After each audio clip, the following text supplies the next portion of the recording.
السلام علیکم ورحمۃ اللہ وبرکاتہ۔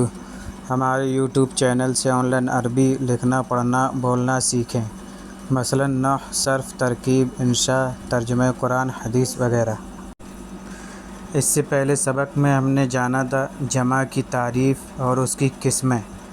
آج کے سبق میں ہم جانیں گے جمع کی قسمیں اور ان کا طریقہ استعمال، کہ کیسے ہمیں استعمال کرنا ہے اور کیسے یہ استعمال کیا جاتا ہے، اس کے بارے میں ہم جانیں گے۔ جمع کی قسمیں اور ان کا طریقہ استعمال۔ اس سے پہلے ہم نے جمع کی کچھ قسموں کا بیان پڑھا تھا۔ اس سبق میں صرف یہ بیان کرنا ہے کہ جمع کی اور دو قسمیں ہیں۔ پہلا ذوی العقول یعنی عقل والوں کے لیے، مثلاً انسان کی جمع، اور غیر ذوی العقول یعنی انسان کے علاوہ جتنی بھی چیزیں ہیں ان کی جمع لانے کے لیے۔ ذوی العقول کی جمع سے مراد ان الفاظ کی جمع ہے جو عقل والے ہیں، جیسے مسلمٌ سے مسلمون، کاتبٌ سے کاتبون وغیرہ۔ اور غیر ذوی العقول کی جمع سے مراد ان الفاظ کی جمع ہے جو عقل والے نہیں ہیں، جیسے نافذۃ کی جمع نوافذ، شجرٌ کی جمع اشجار وغیرہ، کیونکہ نافذۃ یعنی کھڑکی میں کوئی عقل نہیں ہوتی۔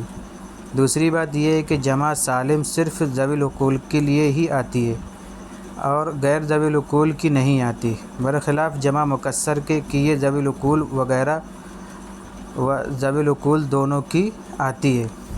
یعنی جمع مکسر ذوی العقول اور غیر ذوی العقول دونوں کے لیے لائی جاتی ہے، اور جمع مذکر سالم صرف اور صرف ذوی العقول کے لیے ہی لائی جاتی ہے۔ اس کے علاوہ ہم جمع نہیں لا سکتے، ذوی العقول کے علاوہ ہم جمع نہیں لا سکتے، اور غیر ذوی العقول کے لیے جو ہے ہم جمع سالم نہیں لائیں گے بلکہ جمع مکسر لائیں گے۔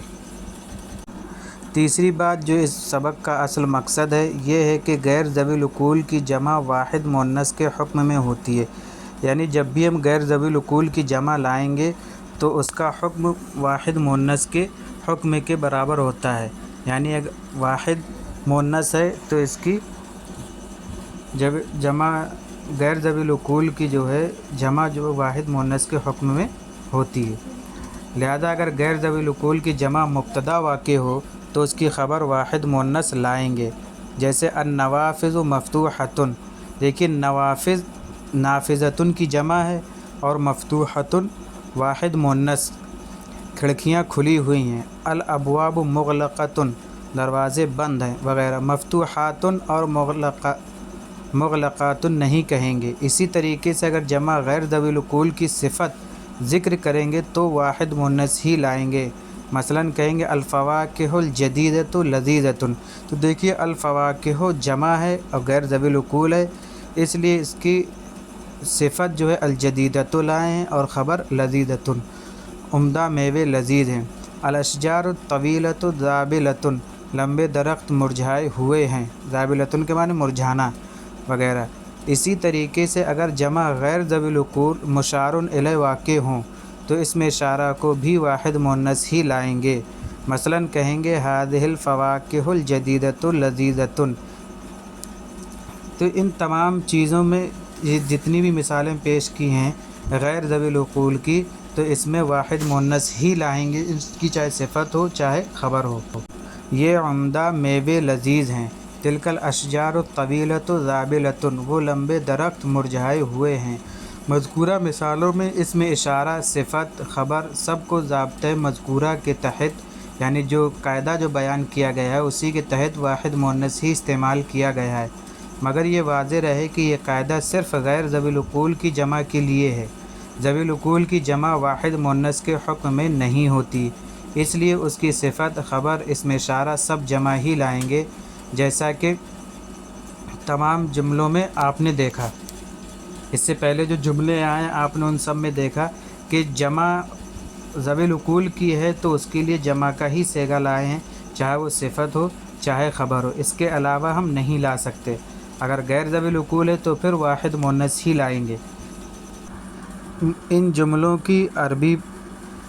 کو اردو میں ترجمہ کریں اور یہ بھی بتائیں کہ کون سی جمع ہے، جمع مکسر ہے یا جمع سالم ہے، اور صفت کس طریقے کی استعمال ہوئی، واحد استعمال ہوئی ہے یا جمع استعمال ہوئی ہے۔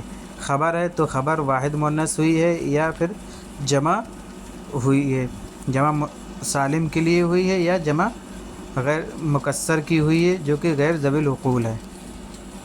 لیکن ان جملوں میں جو نئے الفاظ آئے ہیں، قصور یہ قصری کی جمع ہے جو کہ محلات کے معنی میں آتا ہے، اور شامخۃن یہ بلندی کے معنی میں آتا ہے، اور نظیفۃ صاف ستھرا، واسعۃن کشادہ، فاکہۃن کی جمع فواکہ میوہ، ناضجۃن معنی پکا ہوا، زہرن کی جمع ازہار پھول، مفتحۃن کھلا ہوا، حاضر نوافذ نافذت کی جمع نوافذ ہے، مفتوحۃن تلک البیوت، ضیقۃن یہ تنگ کے معنی میں، قذرۃن گندگی، فصل کی جمع فصول ہے درجے کے معنی میں، ہذہ المجلات مجلۃن کی جمع مجلات آتی ہے جو کہ رسالے کے لیے ہوتی، اخبار وغیرہ، رائعۃن خوشگوار، فناجیل فنجان کی جمع ہے پلیٹ کے معنی میں، منکسرۃن ٹوٹی ہوئی۔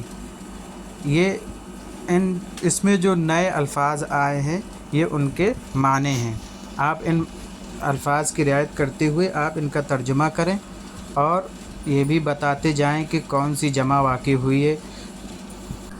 ان جملوں کی عربی بنائیں۔ یہ نئی گھڑیاں قیمتی گھڑیوں کے لیے ساعاتن آتی، وہ پرانی کاپیاں خراب ہیں، خراب کے لیے فساد کے بھی استعمال کر سکتے، خراب کے بھی استعمال کر سکتے ہیں۔ یہ بڑی کتابیں عمدہ ہیں، وہ بڑے کمرے کشادہ ہیں، یہ چھوٹے گلدان خوبصورت ہیں۔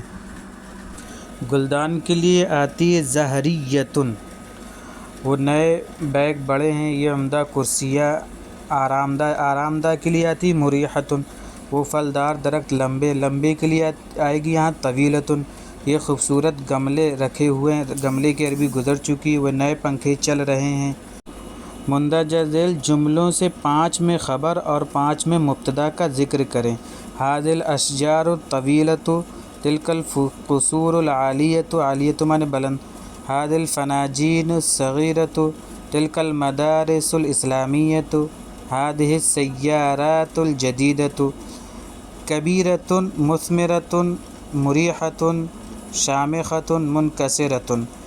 اوپر کے 5 جملوں میں خبر لانی ہے اور نیچے کے جو 5 لفظ لکھے ہوئے ہیں، کبیرۃن ہے، مثمرۃن ہے، مریحۃن ہے، شامخۃن ہے، منکسرۃن ہے، ان میں لانا ہے مبتدا اس میں اشارہ بنا کر لائیں یا بغیر اس میں اشارہ کے لائیں۔